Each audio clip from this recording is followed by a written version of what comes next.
미리 얘기했듯이 박해와 그리스도인의 관계라는 거죠. persecution이라는 힘든 단어. 그것에 대해서 우리 깊이 생각해보는 시간입니다. 사도행전으로 다시 돌아왔죠. 이제까지 사도행전 7장 긴 스데반의 설교를 우리가 다 들었어요. 아주 깊은 묵상을 했습니다. 그런데 그의 설교가 어떻게 끝납니까? 사실 끝난 것 같지도 않은데 끝나야 됐어요. 어떻게? 돌에 맞아 스데반이 순교를 합니다. 그래서 그의 설교는 끝나는 거예요. 그야말로 장렬한 죽음을 맞게 됩니다. 그런데 그의 죽음은 그냥 죽음으로 끝나는 것이 아니었어요. 이렇게 초대교회는 문 닫는 것이 아니었단 말이에요. 그 다음에 하나님은 놀라운 역사를 펼쳐나가신 것을 우리가 사도행전 8장부터 보게 됩니다. 자, 8장 1절 말씀부터 다시 보겠습니다. 사울은 그가 죽임을 당함을 마땅히 여기더라.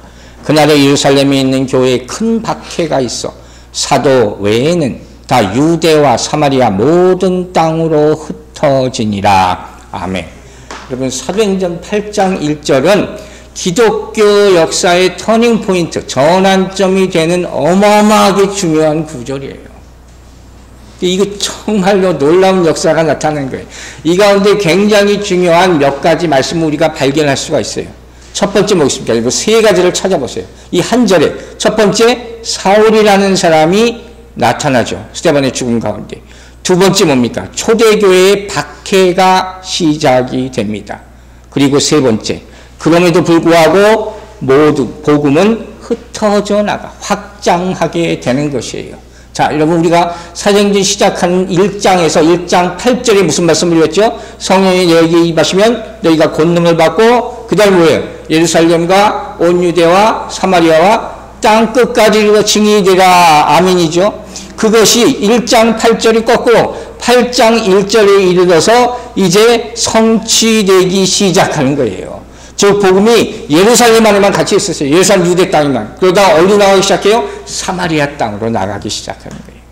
그래서 이 8장 1절이 정말 중요한 챕터라고 할 수 있는 게, 기독교가 무엇인가, 교회란 무엇인가, 이것을 설명하는 그런 중요한 구절이라는 것이죠. 자, 먼저 우리가 스데반이 죽음 이후에 누가 나타났다고요? 사울이라는 청년이 나타났어요. 스데반과 사울이 어떻게 보면 만나는 것 같지 않지만 만나게 되잖아요. 그 죽음의 현장에 같이 있었단 말이에요. 그러면서 이 사울이라는 청년이 나중에 이름이 뭘로 바뀌어요? 바울로 바뀌게 되는 그 계기를 마련해 준 것이 바로 오늘 본문이 됐던 그 스테이지가 되는 거예요. 자, 다시 한번 봅니다. 7장 58절 보겠습니다. 성 밖으로 내치고 돌로 칠세 증인들이 옷을 벗어 사울이라 하는 청년의 발 앞에 두니라. 이 장면 기억하시라겠어요? 스데반의 죽음의 현장에 누가 있어요? 사울이 있었단 말이에요. 그러면서 생각이 완전히 다른 사람 둘이 있는 거 아니에요. 그런데 제일 다른 게 뭐냐 보니까 죽음을 바라보는 생각은 둘이 완전히 틀려요. 스데반은 자기가 돌에 맞아 죽으면서도 하나님 기도합니다. 이 사람들의 죄를 저들에게 돌리지 마십시오. 용서해달라는 게 자기가 죄를 감당하고 예수님처럼 죽겠다 하는 거예요. 그런데 거기 있던 사울은 뭐라고 합니까? 저거 죽어 마땅할 놈이 죽었다. 이렇게 생각하는 거예요. 그러면서 이제 사울의 만행, 교회에 대한 핍박이 본격적으로 시작되는 모습이 나타나는 것이에요. 자, 3절 봅니다. 8장 3절. 사울이 교회를 잔멸할세 각 집에 들어가 남녀를 끌어다가 옥에 넘기니라. 초대교회 핍박의 주동자가 누구예요? 사울이에요. 사울이에요. 이 사람이 아주 핍박의 리더란 말이에요. 여기서 잔멸하다, 영성력 디스트로이예요. 글자대로 완전히 파괴해버리는 건데, 원어의 뜻을 보니까 멧돼지가 포도원을 짓밟다는 뜻이에요. 멧돼지가, 미친 멧돼지가 포도원에 들어가서 막 다 파괴해버린 거예요. 막 뛰어다니면서. 그러니까 완전히 뭐 쑥대의 밭을 만들었다 하는 그 표현입니다. 이렇게 얘기할 수 있는 그런 짓을 지금 사울이 하고 다녔다 하는 것입니다. 사람들을 붙잡아서, 예수 믿는 사람들을 핍박하고 때리고 감옥에 갇히고 죽이려고 하고. 그러니까 이 사람 보면요, 교회를 핍박하려고, 예수 믿는 사람을 핍박하려는 열정이 어마어마한 사람이에요. 이런 생각도 한번 해봤어요. 야, 어떤 의미든지 모든 믿고 행동하는 이 정도는 돼야 된다. 화끈한 사람이 화끈한 사람. 하나님 그래서 쓰신지도 모르겠어요. 이처럼 행동파는 성경에서 찾기가 쉽지 않단 말이에요. 그런데 이런 사울이었는데 이 말씀이 여러분 9장을 넘기면 9장 1절 유명한 이제 사울의 회심 장면으로 연결되는 겁니다. 자, 9장 1절과 2절만 볼게요. 사울이 주의 제자들에 대하여 여전히 위협과 설기가 등등하여 대제사장에게 가서 다메섹 여러 회당에 가져갈 공문을 청하니 이는 만일 그 도를 따르는 사람을 만나면 남녀를 막론하고 결박하여 예루살렘으로 잡아오려 합니다. 이 스토리 잘 알죠? 이 사람 예수 믿는 사람 잡는 데는 거의 일가견이 있는 사람이에요. 거기 모든 열정 패션을 가지고 있는 사람이에요. 그래서 다메섹으로 가잖아요. 그러다 어떻게 해요? 가는 길에 예수 그리스도의 빛을 보고 거꾸로 지나버려요. 예수만 있는 사람, 죽이려 하는 사람이 예수를 위해 평생을 바치는 사람이 된다는 거예요. 인생이 완전히 바뀌었죠.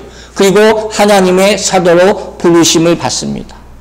사랑하는 여러분, 여러분에게도 이런 인생의 체험, 성령의 체험이 있기를 주의 이름으로 축원합니다. 이런 체험이 반드시 있어야 돼요. 그래야지 사명감에서 불타서 싸워 이길 수 있는 것이. 스데반은 이제 무대에서 사라지는 것 같아요. 그러나 사울이라는 청년이 등장합니다. 스데반이 죽는 것을 지켜보던 사울의 가슴에 성령의 씨앗이 뿌려지는 거예요. 그렇죠? 한 알의 씨앗이 땅에 떨어져 죽어요. 그러나 언젠가는 열매 맺을 줄로 믿습니다. 그래서 우리는 어떻게 해요? 계속 씨 뿌리라 그랬죠. 씨 뿌리라. 얼마 전에 또 어느 분이 또 고구마 전도왕 김기도 목사님 얘기 또 하셨어요. 우리가 잘 들었죠. 계속 찔러봐. 계속 씨 뿌리고 언젠가는 열매 맺을 줄로 믿습니다. 스데반을 하나님이 쓰시던 시대가 있었어요. 그리고 끝났어요. 이제 사울의 시대가 시작되는 거예요. 하나님은 모든 시대에 모든 하나님의 사람을 택하여 쓰시는 줄로 믿으시기 바랍니다. 지금 이 시대가 여러분의 택함 받은 시대임을 믿으시기 바랍니다. 충성된 종으로 사용되기를 주의 이름으로 축원합니다. 다시 한번 생각해 보세요, 여러분. 스데반은 정말 그렇게 핍박하고 예수 믿는 사람을 죽이려고 그 악명 높은 사람을 하나님이 택하여서 쓴다는 걸 우리 인간은 상상을 할 수가 없는 거예요. 아니 다른 사람 다 놔두고 믿음 좋은 사람들 놔두고 왜 하필이면 사울이냐. 여러분 이런 얘기 많이 들어보셨잖아요. 근데 그게 뭐라겠어요? 그게 하나님의 능력이에요. 그게 하나님의 계획이라는 거예요. 그러니까 하나님이 하시는 일에는 항상 반전이 있어요. 우리가 상상 못하는 것이죠. 우리는 그걸 기대해야 돼요. 그게 그리스도인의 소망이 될 줄로 믿습니다. 우리가 다 아는 것 빤히 이렇게 됐으면 좋겠다는 걸 우리는 각오하고 구하는 것이 아니라 하나님 내가 모르는 내가 경험하지 못한 정말로 놀라운 내가 꼬꾸라질 만한 일이 일어나게 하여 주시옵소서. 이렇게 기도하시기 바랍니다. 이 기도를 하나님이 들으실 줄로 믿습니다. 내 뜻과는 전혀 무관합니다. 내 뜻대로 안 돼도 좋습니다. 하나님이 이 험악한 세상 가운데 정말로 한 사람을 택해서 놀라운 일을 이루어서 이 땅을 변화시켜 주시옵소서. 이렇게 기도하시기 바랍니다. 이 기도가 응답받게 될 줄로 믿습니다. 그럼 이 사실 하나님으로 우리는 너무 많은 교훈을 얻을 수 있는 거예요. 뭐 어떤 교훈을 얻습니까? 사울이라는 사람이 택함 받은 것을 보고 우리는 어떤 교훈을 얻어요? 하나님은 누구든지 쓰신다는 거예요. 우리가 보기에 누구든지지 하나님은 어떤 죄인도 십자가를 통과하게 하셔서 쓰임게 하실 줄로 믿으시기 바랍니다. 그 과정이 연단이라는 과정이에요. 또 한 가지 바로 우리는 여기서 우리가 사울 같았다는 것을 깨달아야 될 줄로 믿습니다. 내가 예수를 핍박하던 자였다. 이 장면만 보면 저는 옛날에 제가 떠올려요. 그렇게 예수 믿는 사람 비웃고 핍박하고 우습게 생각하던 그때가 떠올려지는 거예요.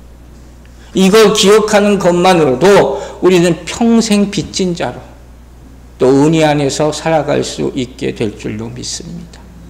얼마나 감사한 거예요. 사울이라는 사람의 처음 만남부터 그 해나가는 모든 사역이 다 하나님의 은혜와 기적 가운데 있다. 자, 그리고 이제 두 번째로 본문이 말합니다. 박해가 시작됩니다. 예루살렘에 있는 교회에 큰 박해가 있어. 그랬어요. persecution이라는 단어가 있어요. 이 단어가 교회와 기독교 역사에 있어서 뗄래야 뗄 수가 없는 거예요. 그러니까 오늘 이 시간부터는 이 박해, 고난, 핍박 이런 단어에 대해서 여러분이 생소하게 느끼지 말라는 게 그 의도가 오늘 설교의 핵심이라고 할 수 있는 거예요. 그걸 우리가 거기 쉽게 더 말하면 유스되라는 거예요. 기독교 역사에 어떤 핍박이 있었다 그거는 우리에게 와닿지 않아요. 그러나 최소한 우리 개인적으로 우리 신앙생활을 하는 데 있어서 고난이라는 게 있잖아요. suffering이라는 게 있단 말이에요. 이런 고난이라는 것은 여러분이 정말 수시로 느끼지 않습니까? 아무리 믿음이 좋은 사람도 어려움이 생겨요. 그죠? 길게도 있고 짧게도 있고 잠깐 내가 아플 때 이거 고난인가 느낄 수도 있고 또 아직도 응답받지 못한 힘든 일이 계속 있을 수가 있단 말이에요. 이건 우리 인생과 뗄래야 뗄 수 없는 문제예요. 특별히 그리스도인으로서 이 박해라는 단어는 절대로 우리에게 잊어서는 안 되는 단어가 돼야 한다는 거예요. 그래서 오늘 이 말씀을 보려고 합니다. 자, 오늘 제가 질문부터 시작을 합니다. 단도직입적으로. 여러분, 그리스도인에게 핍박과 박해는 왜 생기는 걸까요? 저는 이것부터 고민했어요. 왜 그리스도인이 고난을 받아야 되나? 그리스도 예수 믿고 축복받는 거 아닙니까? 구원받은 거 아닙니까? 천국 가는 거 아닙니까? 다 틀린 말 아니죠. 다 아멘입니다. 맞습니까? 근데 고난이라는 것도 있어요. 핍박이라는 게 있어요. 왜 그래야 되는가? 여기에 대해서 저는 오늘 여러분이 확실한 대답을 얻게 되기를 바랍니다. 첫 번째, 성경의 내용이 있는 것만 발췌를 해서 설명합니다. 우리 그리스도인 믿는 자의 삶 가운데는 필연적으로 박해가 따른다고 성경은 말하고 있어요. 이건 절대적인, absolutely, necessary는 말이죠. 반드시 박해가, if you are Christian, you will be persecuted. 반드시 박해가 따른다. 그러니까 여기에 대해서 여러분이 yes, no가 아니라 이걸 accept를 하느냐, 안 하느냐예요. 자, 성경은 봅니다. 자, 디모데후서 3장 12절 보세요. 무릇 그리스도 예수 안에서 경건하게 살고자 하는 자는 박해를 받으리라. 이렇게 나와 있어요. 여러분 이거 어떻게 할 거예요? 그리스도 안에서 경건하게 살고자 하는 자는 박해를 받는다는 거예요. 이 말은 무슨 소리냐면 여러분 예수 그리스도를 믿는 사람입니까? 아멘이 안 나와요. 여러분 예수 그리스도의 제자 되십니까? 여러분 예수 그리스도를 따라가는 사람입니까? Are you disciple of Jesus Christ? Are you follower of Jesus Christ? 이렇게 묻는 거예요. 거기에 예스를 한다면 여러분 예수의 제자가 예수를 따라가는 사람이다. 예수 그리스도를 믿는 사람이라는 건 뭐라고 그랬어요? 예수님이 간 길을 그대로 추적해서 가는 거예요. 똑같이 가는 거예요. 그 얘기란 말이에요. 그럼 예수님이 어떤 길을 가셨어요? 고난의 길을 가시고 결국 십자가를 지고 죽으셨잖아요. 그럼 여러분이 진짜 크리스찬이라면 여러분도 똑같은 길을 가야 된다는 거예요. 그 그리스도인이 진짜 그리스도인이 된다는 것이 절대로 쉬운 일이 아니라는 것을 알아야 된다는 거예요. 보세요. 베드로전서 2장 21절.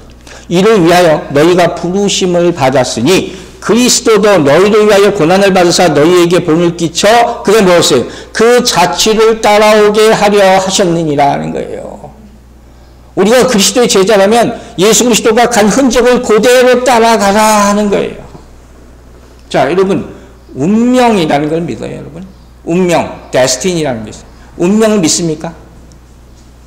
점치는 사람들은 가서 점집에 가서 내 운명이 어떻게 되는지 알아봐 주세요. 그렇게 얘기하잖아요. 그런데 그리스도인에게도 운명이라는 게 있어요. 기독교인에게도. 우리가 당연히 이건 따라가야 할 일. 그게 뭐냐? 마가복음 13장 13절 오늘 암송 구절이에요. 또 너희가 내 이름으로 말미암아 모든 사람에게 미움을 받을 것이나 어떻게 해요? 끝까지 견디는 자는 구원을 받으리라. 아멘.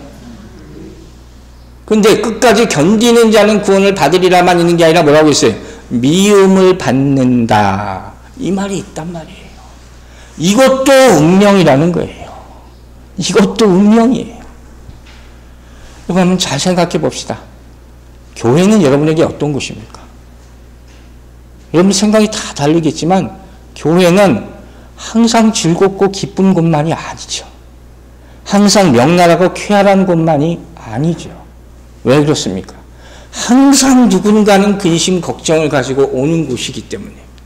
그렇죠? 다 쾌하고 하하하고 여기 있지 않아요.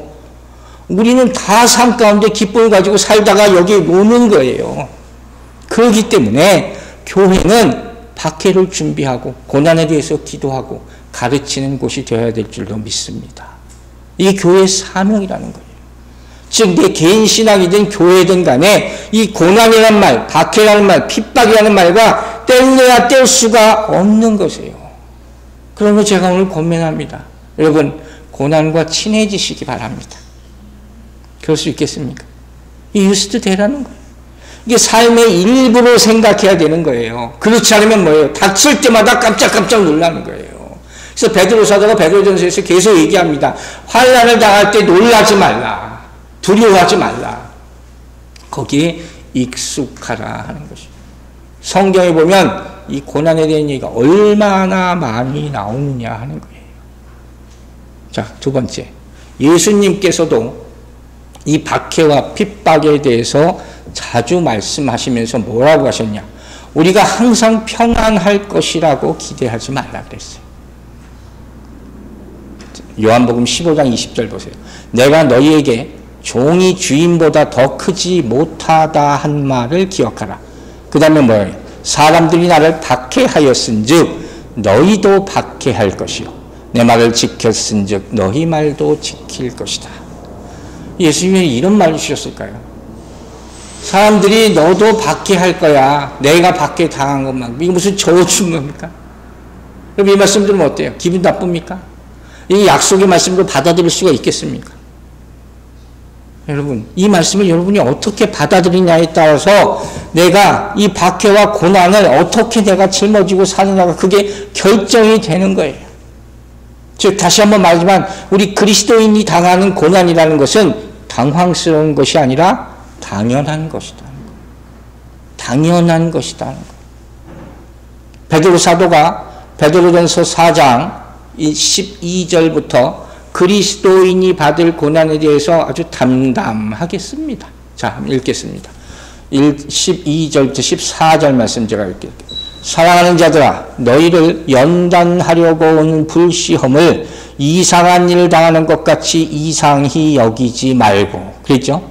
그 다음에 오히려 너희가 그리스도의 고난에 참여하는 것으로 어떻게 해요? 즐거워하라. 이는 그의 영광을 나타내실 때 너희로 즐거워하고 기뻐하게 하려 함이라. 너희가 그리스도의 이름으로 치욕을 당하면 복 있는 자로다. 영광의 곧 하나님의 영이 너희 위에 계심이라. 아멘. 제가 오늘 찬양 가운데 마지막에 선한 능력으로 라는 찬양을 택해서 불렀어요. 아시는 분도 있고 모르시는 분도 있지만 이 찬양을 택한 이유 중에 하나가 여러분 그 스토리 아시죠? 독일의 이 본 해퍼라는 신학자가 나치 독일에 맞서서 싸우다가 감옥에 갇히게 된단 말이에요. 그 감옥에서 시를 써요. 그 시가 가사가 돼서 만든 찬양이 이 선한 능력으로라는 독일 국민의 정말 국민 찬양 같은 그런 찬양이란 말이에요. 얼마나 우리에게 힘주고 감동을 주는 찬양인지 몰라요. 한 가지 우리가 깨달아야 될 것이 있어요. 여러분이 고난을 찬양할 때 능력이 생김을 믿으시기 바랍니다. 이게 진짜 찬양이에요. 언제 여러분의 심령 가운데서 찬양이 나와야 하나? 여러분 잘 생각해 보세요. 진짜 찬양이 나올 때는 어떻게 해요? 여러분이 환난 가운데 있을 때. 그때 찬양으로 이기시는 여러분들 되시기를 주의 이름으로 축원합니다. 능력이란 말이에요. 세 번째, 가만히 있는 그리스도인은 아무도 안 건드립니다. 무슨 의미인지 아시겠죠? 마귀가 우리를 공격할 때는 어떻게 해요? 우리가 움직일 때, 뭔가 할 때, 말씀을 선포하면 어떻게 돼요? 깜짝 놀라요. 어머, 쟤 왜 저러나? 그리고 어떻게 해요? 바로 협박하고 핍박하기 시작하는 거예요. 그건 당연한 거예요. 아무 일도 일어나지 않는다면 뭐예요?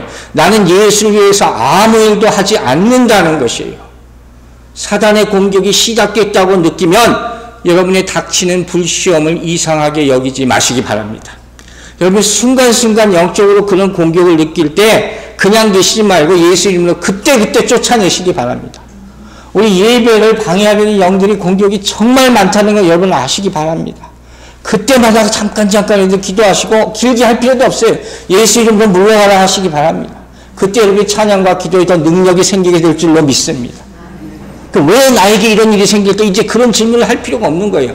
이런 일이 생기는 게 당연한데 내 죄 때문에 생기는 우리가 할 말이 없다 그랬어요. 하지만 예수 그리스도의 일을 할 때 사단의 공격은 당연히 있는 것이에요. 과거든 현재든 장래든 이러한 일이 있을 때 예수 이름으로 쫓아내기를 주의 이름으로 축원합니다. 자, 제가 재미있는 질문을 하나 할게요. 말도 안 되는 질문이기도 한데 생각해 봤어요. 여러분, 저와 교회에서 이렇게 만납니다. 이렇게 만나서 뭘 하기를 원하십니까? 와서 재밌는 얘기도 하고 맛있는 것도 먹고 이렇게 놀다가 집에 가면 좋겠습니까? 1번. 2번은 만나서 우리가 닥친 어려움에 대해서 얘기하고 그리고 서로 아파하고 기도하고 이렇게 가면 좋겠습니까? 이게 2번. 1번이 좋습니까? 2번이 좋습니까? 대답하기 어렵습니까? 나는 1번이 좋습니다. 왜 이렇게 어려운 얘기만 해야 됩니까? 근데 여러분 생각해 보세요. 우리가 좋은 일이 있을 수 있죠. 좋은 일이 있어서 하나님 앞에 와서 하나님 감사합니다. 그렇게 할 수 있어요. 그러나 또 참 힘들고 어려운 고난의 일이 있을 수가 있습니다. 그 가운데서 하나님 앞에 와서 찬양하고 기도하는 것. 뭐가 더 의미가 깊겠습니까? 그 차이는 헤아릴 수가 없는 거예요. 이걸 알아야 되는 거예요. 질이 다른 거예요. 쉽게 말하면. 찬양에 눈물이 있느냐 없느냐, 감동이 있느냐 없느냐. 여러분, 이걸 체험하게 되기를 바랍니다. 찬양을 하다 보면 춤도 추게 됩니다. 성령이 움직이게 하시는 거예요. 찬양을 하게 되면 손을 막 들게 됩니다. 나도 모르게. 근데 어머, 이게 왜 주책이 이러지 마세요. 이게 내가 왜 이러나. 창피하게. 이러지 마시라는 거예요. 저도 그랬어요. 옛날에 내가 왜 이러나. 왜 자꾸 이러나. 성령이 인도하실 줄로 믿으시기 바랍니다. 거기에 순종할 때 진짜 은혜가 넘치는 거예요. 여러분, 하나님이 보시기에 기뻐하는 행동을 하게 되길 주의 이름으로 축원합니다. 물론 사람들은 편한 거 좋아해요. 시련이나 박해나 이거 얘기하는 걸 누가 좋아하겠습니까? 저도 마찬가지예요. 그냥 주변 사람에게 주말 되면 잘 어울리고 놀러 다니고 그러다가 그냥 그렇게 사는 거예요. 그러다가 좀 힘든 일이 생기면 또 교회 가서 기도나 해야지. 그리고 교회에 나오는 사람들도 너무 많아요. 그럼 그 인생이 편안하다고 말할 수 있겠습니까? 제가 솔직하게 오늘 물어보고 싶은 거예요. 정말 여러분 생각해 보세요. 도대체 어떻게 해야지 하나님 보시기에 합당한 인생을 내가 사는 것이냐. 그리스도인으로서 어떻게 하는 것이 정말 옳은 것이냐 하는 거예요. 하나님이 정말 어떤 모습을 좋아하실까 하는 걸 생각해 보세요. 저는 다른 거 없어요. 나중에 천국 가서 칭찬받는 것밖에 없어요. 오직 내 인생의 목적은 그거예요. 이렇게 저렇고 말할 게 우리는 아무것도 없어요. 하나님이 물어보신다고 생각하세요. 정말 여러분의 마음속에 있는 게 뭡니까? 여러분의 신앙의 정체가 도대체 뭡니까?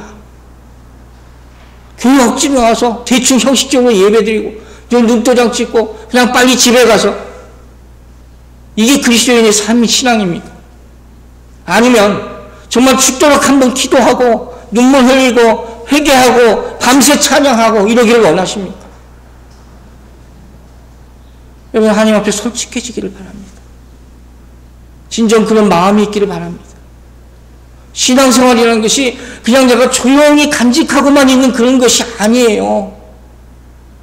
누가 물어보면 아무 대답도 못하고 겨우 그냥 대답할 정도만 내가 알고 있으면 되는 게 아니에요. 그럼 내가 정말 그리스도인이 헌신된 제자라는 사실을 여러분 믿습니까?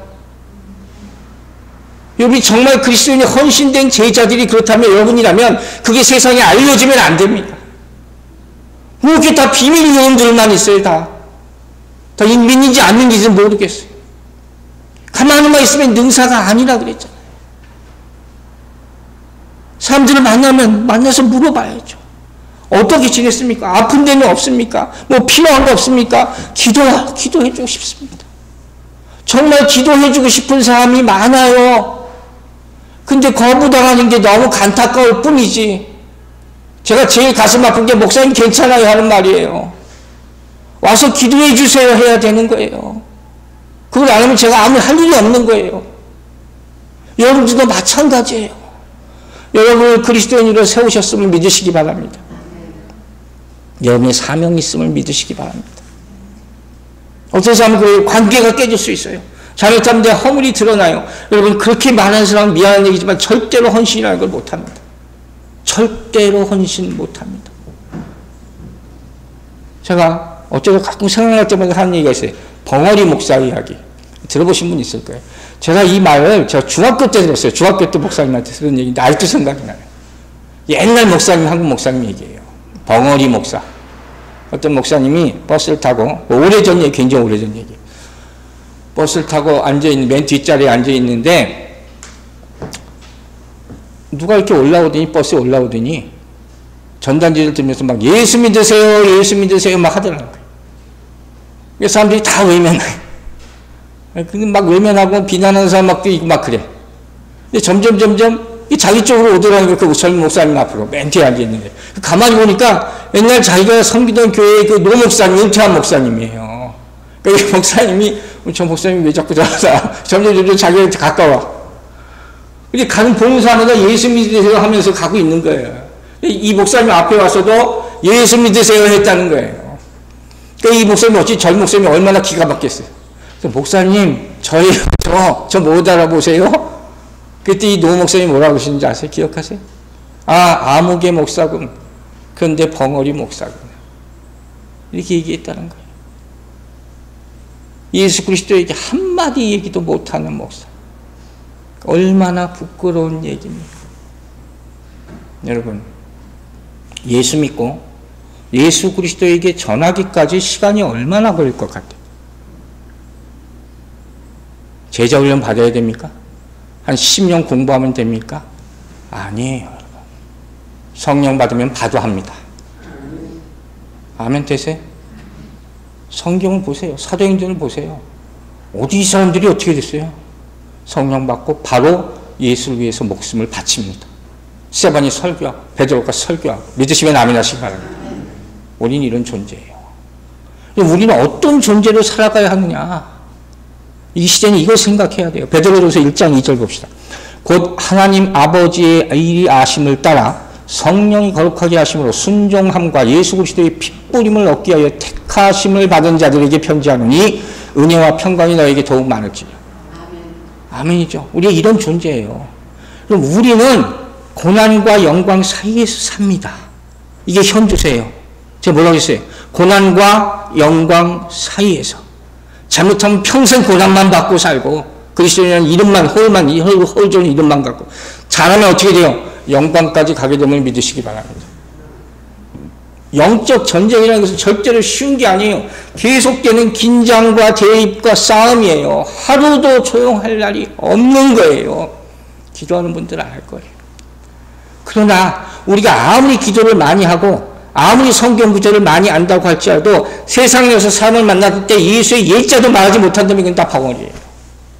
이해가세요? 정말 뭐가 중요한 걸 깨달아야 된다는 거예요.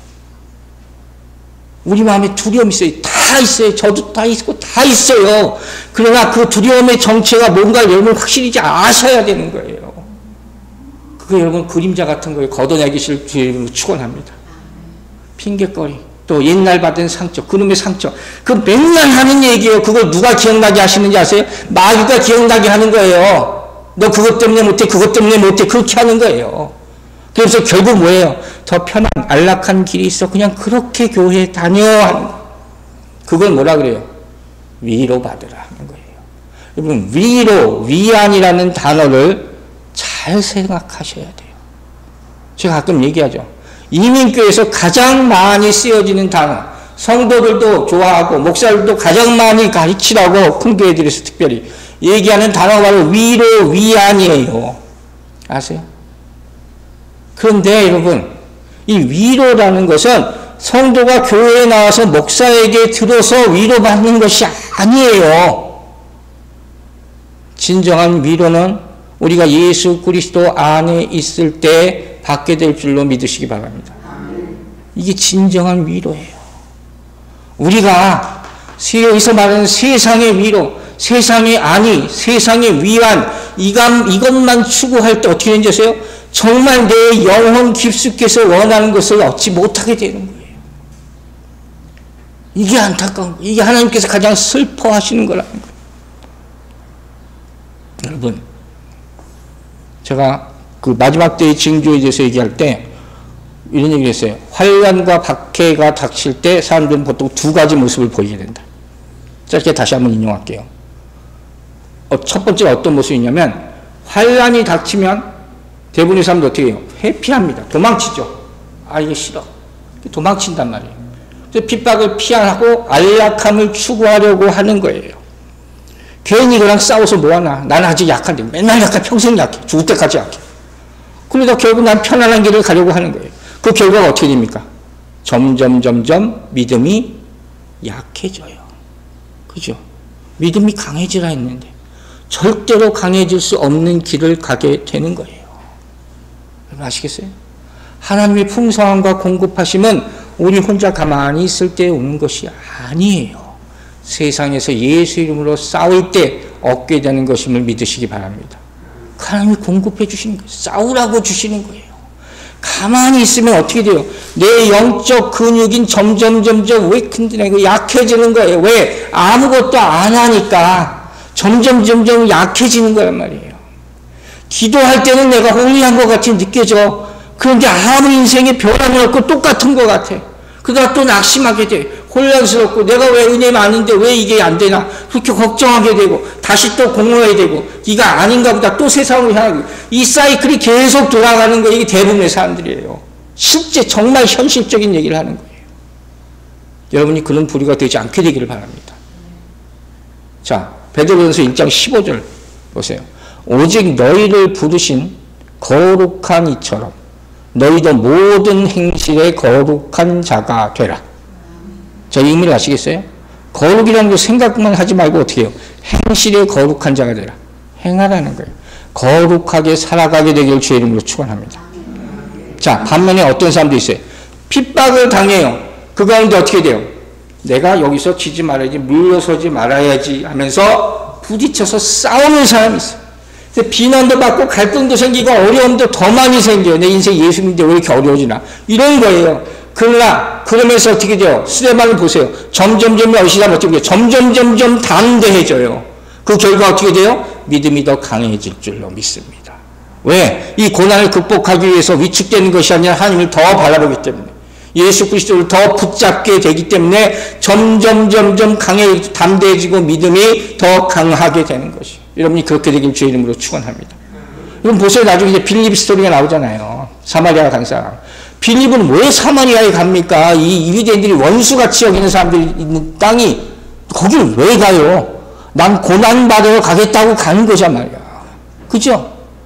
뭐 사울이 바울을 변해서 완전히 역전된 삶을 살잖아요. 글자로 고난의 삶을 살기. 이 사람 왜 그 삶을 자초해서 사느냐는 거예요. 하나님의 뜻이기 때문에. 이게 그리스도인의 삶이라는 거예요. 이제 네 번째로 박해와 고난에 익숙해진 우리들에서 꼭 알아야 될 것이 있어요. 고난이 오는 정확한 이유. 이것까지 얘기하고 오늘 마치겠습니다. 자, 여러분. 우리는 먼저 왜 고난이 오는가에 대해서 그 이유를 어디서 찾아야 돼요? 어디서? 성경에서 찾아야 돼요. 성경에 다른 데서 찾으려 하지 말고 내 인생이 왜 그럴까? 맨날 똑같은 얘기만 하는 사람이 있어요. 내 인생이 왜 그럴까? 누구 때문에 그러지 말고 성경에서 찾으란 말이에요. 성경에는 모든 답이 있습니다. 믿으십니까? 여러분 그리스도인이 두 가지 종류의 그리스도인이 있대요. 한 사람은 모든 문제의 답을 성경에서 찾으는 그리스도인. 또 한 사람은 평생 예수 믿는다고 하면서 한 번도 성경을 보지 않는 자칭 그리스도인. 여러분이 후자가 되지 않게 되기를 바랍니다. 성경을 안 읽으면 여러분이 생각하게 돼요. 잘못된 환상과 신비주의에 빠질 수 있다는 것이. 예를 제가 하나 들게요. 왜 성경을 봐야 하는지. 로마서 8장 28절 유명한 말씀이에요. 우리가 알거니와 하나님을 사랑하는 자, 그의 뜻대로 부르심을 받은 자들에게는 모든 것이 합력하여 어떻게 돼요? 선을 이루느니라. 아멘이죠. 이거 얼마나 좋은 말씀이고 정말 써먹기 좋은 말씀에 속된 말로. 그죠? 근데 이게 정말 무슨 뜻인지 아십니까? 보통 어떻게 생각해요? 그냥 모든 게 잘 될 거야. 모든 것이 합력하여 선을 이룬다니까. 이래도 저래도 결국은 잘 되겠지. 이 정도밖에 생각 안 한단 말이에요. 그 의미가 다가 아니라는 걸, 그 의미를 설명하는 게 다이지만, 그걸 알기 위해서 어떻게 해요? 성경을 묵상하라는 거예요. 우리 새벽기도 전도사고 있죠. 전도자 솔로몬이 그 모든 부귀 영화를 누리는 사람이 왜 이렇게 인생에 대해서 고민을 합니까? 무슨 이유 때문에? 아무 고민 없을 것 같은 사람이 왜 이렇게 말씀을 붙잡고 고민을 합니까? 거기에 해답이 있는 줄로 믿으시기 바랍니다. 자, 그렇다면 이제 마지막에 이 핍박과 박해는 도대체 왜 일어나는가? 간단하게 두 가지를 얘기할게요. 첫 번째, 이건 반드시 대답해 줄 수 있어요. 바로 첫 번째, 이건 뭐예요? 영적 전쟁이에요. 영적 싸움. 여러분이 핍박이 오면 아, 영적 싸움이 시작되었구나, 이렇게 생각하시라는 거예요. 에베소서 6장 12절 우리가 잘 아는 말씀 있죠. 우리의 씨름은 뭐예요? 혈과 육에 대한 것이 아니라고 그랬어요. 그죠? 그것부터 딱 떠올리시기 바랍니다. 이건 영적 전쟁이에요. 즉 누군가가 무슨 사람을 통해서 우리 핍박하잖아요. 그 핍박이 있을 때 내가 싸울 때는 이건 내가 이 사람하고 싸우는 게 아니야 하는 거예요. 이 배후에 뭐가 있어? 배후에 악한 영이 있다 하는 거예요. 그러면 앞으로 전개될 교회에 대한 모든 사건은 그냥 단순한 일이 아니라 하나님께서 이 모든 핍박을 주는 원수들을 다 멸절시키기 위해서 하는 일, 프로세스 가운데 하나라는 사실을 믿으시기 바랍니다. 영적 전쟁이 시작됐어요. 여러분 인생이 영적 전쟁 가운데 있음을 믿고 말씀을 사용해서 이기게 되길 주의 이름으로 축원합니다. 두 번째, 베드로전서 1장 6절 7절 바로 볼게요. 그러므로 너희가 이제 여러 가지 시험으로 말미암아 잠깐 근심하게 되지 않을 수 없으나 어떻게 돼요? 이 핍박이거든요. 오히려 크게 기뻐하는도다.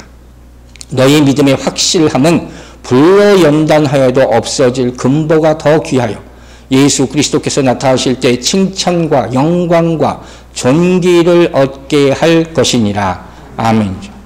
불시험의 결과가 뭐예요? 우리 핍박의 결과, 그게 뭐라고 얘기합니까?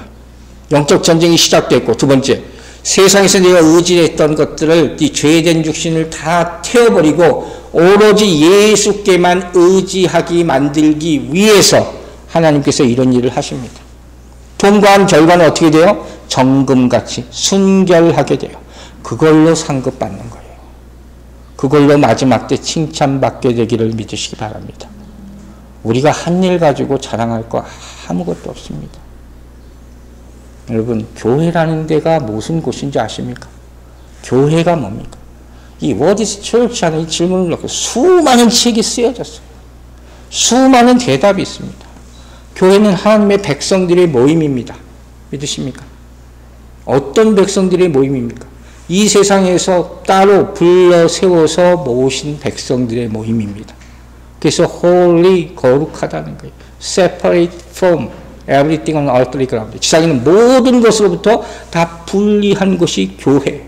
더 자세히 말하면 세상의 권세와 사단의 지배와 능력 이런 것으로부터 완전히 분리해서 모은 사람들의 모임, 이게 교회인 줄로 믿으시기 바랍니다. 성경에 나오는 얘기는 다 이런 얘기예요.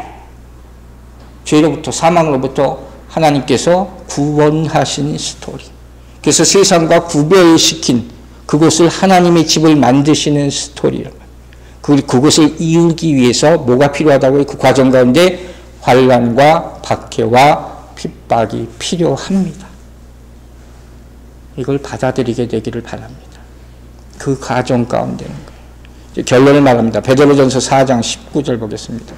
그러므로 하나님의 뜻대로 고난을 받은 자들은 또한 선을 행하는 가운데 그 영혼을 믿보신 창조주께 의탁할지어다. 참 귀한 말씀이죠. 영혼을 의탁합니다. 놀랍게도 베드로, 또 스데반도, 예수님도 마지막 때 다 이렇게 얘기를 하고 하늘나라로 갔습니다. 여러분 이제 결단하셔야 됩니다. 여러분의 박해와 핍박이 있을 때 선한 일을 하십시오. 옳은 일을 하십시오. 그리고 결과는 하나님께 맡기시기 바랍니다. 이게 믿음이죠. 믿음이라는 게 뭐라고 했죠? Faith. What is faith? Depend on God. 예수 그리스도께 여러분이 의지하시기 바랍니다. 맡기시기 바랍니다. 하나님께서 여러분을 구별되게 부르신 이유, 다르게 부르신 이유라는 그 의미가 뭐냐면 이 박해와 고난 가운데서 영적 전쟁을 하라는 거예요. 즉 거룩하다는 것은 거룩게 가만히 있는 게 아니에요. 싸워서 쟁취하는 것이죠. 여러분, 가나안은 어떻게 얻었습니까? 하나님이 주셨어요? 그들이 싸워서 얻었어요. 빛을 감추지 말고 세상에 밝히게 되길 주의 이름으로 축원합니다. 마지막에 우리 다 심판대 위에 섭니다. 믿으십니까? 우리가 심판대 위에 섰을 때 내 삶이 다 드러나게 될 것입니다. 다 드러나요. 다 보여드려야 돼요. 여러분 뭘 보여드릴 게 있을 것 같아요? 여러분이 뭘 보여드릴 겁니까? 내가 이제까지 이렇게 잘한 것들 보여드릴 겁니까? 이거 아무 의미가 없다 그랬어요.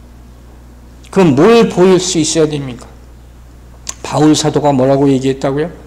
내 몸에 예수의 흔적이 있습니다. 내 몸에 예수 그리스도로 말미암아 고난받은 흔적이 있게 되기를 주의 이름으로 축원합니다. 여러분, 복음은 고난 속에 있는 거예요. 그리고 복음은 고난을 극복한 자들의 승리를 선포하는 것임을 믿으시기 바랍니다. 박해와 크리스찬의 관계, 고난을 이긴 그리스도인의 삶을 여러분들이 살게 되기를 주님의 이름으로 축원합니다. 기도하겠습니다. 아버지 하나님 감사합니다.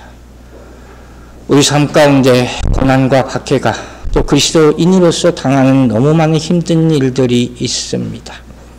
이것에 대해서 더 이상 고민만 하지 말게 하여 주시고 예수 이름으로 극복하고 이겨내게 하여 주시옵소서. 순간순간 닥치는 박해와 고난을 말씀을 통해서 그 해답을 얻게 하여 주시고 말씀과 기도와 성령의 역사 그리고 주님의 도우심을 간구하며 이 땅에서 승리하고 또 승리하는 이 그리스도의 인생들이 되도록 축복하여 주시옵소서. 사단이 우리 삶을 때로는 휘청거리게 만들고 교회를 약화하게 시키려고 하지만 절대로 그들이 이기지 못할 줄로 믿습니다. 우리를 주님의 십자가, 부활의 능력의 십자가의 자리에 앉히시고 주님과 함께 일어나 승리할 수 있도록 죽은 자를 살리시는 부활의 능력 가운데 항상 거하고 승리하게 도와주시옵소서. 감사드리며 예수 그리스도의 이름으로 기도했습니다. 아멘.